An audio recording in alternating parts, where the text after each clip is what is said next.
President Trump today making it very clear once again, the buck stops there. This time, the president refusing to acknowledge that his White House had caused an international dust-up with our nation's closest and most important ally, the United Kingdom.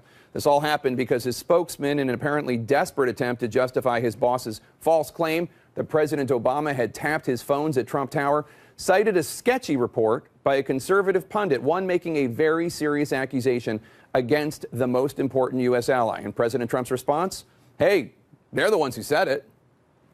That was a statement made by a very talented lawyer on Fox. And so you shouldn't be talking to me. You should be talking to Fox. President Trump did this while doubling down on his wiretapping falsehood, which is now disputed by the FBI director, speaking through aides, and on the record by the former director of national intelligence, by the Republican Speaker of the House, and by the Republican and Democratic heads of the House and Senate Intelligence Committees. This is a claim that Vice President Pence has even refused to say is true. And yet, this afternoon, appearing alongside German Chancellor Angela Merkel, whom the NSA did spy upon for years, according to WikiLeaks, President Trump said this. As far as wiretapping, I guess, by this past administration, at least we have something in common, perhaps. A spurious claim made in response to a question about a different spurious claim. This one made by White House Press Secretary Sean Spicer, who, in an attempt to defend President Trump on this evidence-free wiretapping claim, invoked various sources of information to try to build something resembling a case for his boss, one that made up for what it lacked in actual proof in length. Spicer invoked stories having nothing to do with the president's charge, websites you've never heard of, but most significantly, he said this. Last on Fox News on March 14th, Judge Andrew Napolitano made the following statement, quote, 3 intelligence sources have informed Fox News that President Obama went outside the chain of command. He didn't use the NSA, he didn't use the CIA, he didn't use the FBI, and he didn't use the Department of Justice. He used GCHQ.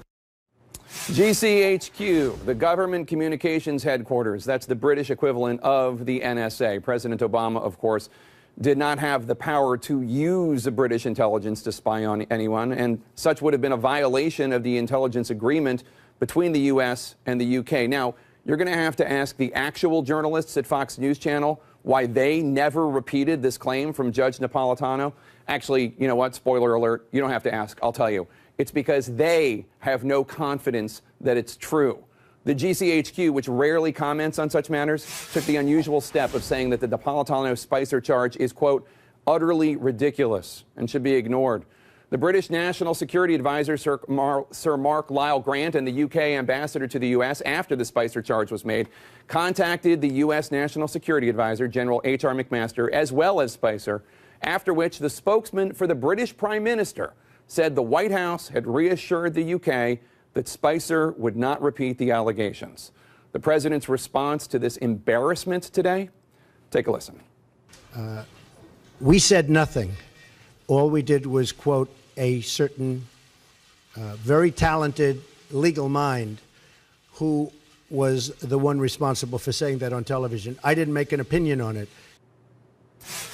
The White House apparently unaware that when the White House in the world's most powerful nation cites a news story as proof of what the President of the United States has said, that tends to suggest to people that you think you believe the story you're citing as proof.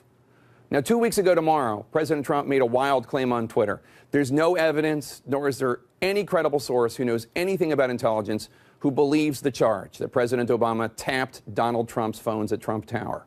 But now, in a fevered effort to try to force this outlandish claim into something remotely resembling passably, perhaps, maybe the truth, the White House appears actually willing to repeat another wild accusation that potentially could alienate our nation's most important ally.